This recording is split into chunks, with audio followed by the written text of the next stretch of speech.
ये अपना सवाल पूछा है और क्लियरली इनका जो सवाल है बीएल पर है, Bharat electronics Gaurang. Buying price इनकी 227 है और नज़रिए का हमें पता नहीं, लेकिन थोड़ा सा मध्यम अवधि के आसपास का अगर हम व्यू लेकर चलें, बाइंग प्राइस तो काफ़ी ठीक है। बट और बताइए अपसाइड आपके मुताबिक गौरांग। तो कविता करीबन 220 के आसपास के, ये मैं बहुत ही मध्यम अवधि की बात कर रहा हूँ, लक्ष्यांक है भारत इलेक्ट्रॉनिक्स पर। डिफेंस क्षेत्र से जुड़ी हुई सरकारी कंपनी और बाकी अन्य कारोबार भी इनका काफी बड़ा योगदान है। पिछले साल भर में यहाँ पर भी अगर आप देखें कविता, तो मेरे ख्याल से काफी अच्छे ऊपर के तरफ के दायरे देखें। लेकिन जो ऑर्डर बुक है इसके पास, पहले तो उसको लेकर के मेरे ख्याल से आने वाले 3 से 5 साल के लिए जो ग्रोथ स्टोरी है, खास करके उन सरकारी कंपनियों की जो रक्षा क्षेत्र से जुड़े हुए हैं, मिसाल के तौर पर भारत इलेक्ट्रॉनिक्स, तो बने रहे। और दूसरी बात ये भी कहना चाहूंगा कविता कि अगर किसी को और जोड़ना है, यानी कि निवेश और बढ़ाना है बीईएल में, तो 280 के नीचे मेरे ख्याल से एक नीचे के तरफ के दायरे काफी सीमित हो जाते हैं।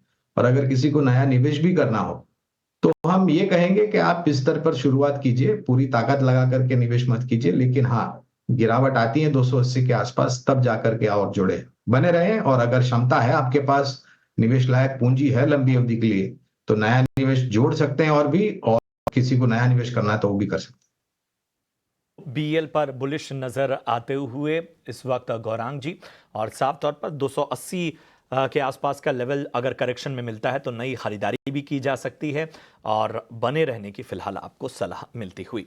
चलिए बढ़ते आगे। सागर हमारे साथ व्हाट्सएप के जरिए दिल्ली से अविनाश का मैं सवाल लेना चाहती हूँ। और अजीत, कैनरा बैंक में इनकी खरीदारी है 115.17 पर इनकी जो प्राइस है इन्होंने लिस्ट की है, मतलब दी है हमें, लेकिन मेरे साथ ये फ़ोन लाइन पर है नहीं, तो नज़रिया क्या होगा इनका उसका अंदाज़ा नहीं है। बताइएगा। 115 के आसपास की खरीद है, तो चार्ट्स के मुताबिक नियर टर्म आउटलुक पर आप दिशा दीजिए।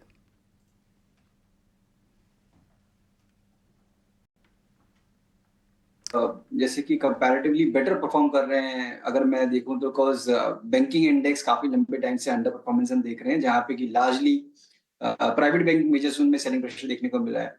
प्रॉफिट टेकिंग पीएसयूज में भी हुआ है, जैसे कि कैनरा बैंक में भी 120 से लेकर आप 106 पे आ चुके हैं। अभी भी स्टॉक अपने लॉन्ग टर्म एवरेजेस के पास होल्ड कर रहा है। तो बिल्कुल अगर आपका शॉर्ट टर्म का व्यू है तो मेरे हिसाब से 102 वो आपकी लक्ष्मण रेखा है, उसको अगर वो ब्रेक करता है तो डेफिनेटली आपको एग्जिट करना चाहिए, अगर आपका शॉर्ट ड्यूरेशन का आउटलुक है तो। बट अगर मेरे हिसाब से आप थोड़ा सा मीडियम टू लॉन्ग टर्म के पॉइंट व्यू से लेके चल रहे हैं, तो आप 100 की क्लोजिंग का भी वेट कर सकते हैं, बिकॉज उसके बाद ये बायस शिफ्ट हो जाएगा दोबारा से from sideways to positionally negative. तो बिल्कुल अभी का टोन ये लग रहा है कि शायद साइडवेज टू नेगेटिव टोन थोड़ा सा कंटिन्यू रह सकता है, और पुल बैक के केस में 110 से लेकर 112, तो वहां पे आपको प्रॉफिट बुक करने की या फिर एग्जिट करने की कोशिश करनी चाहिए अगर व्यू शॉर्ट टर्म है तो। ठीक है, तो खास रणनीति आपको अजीत जी की तरफ से मिलती हुई कैनरा बैंक पे।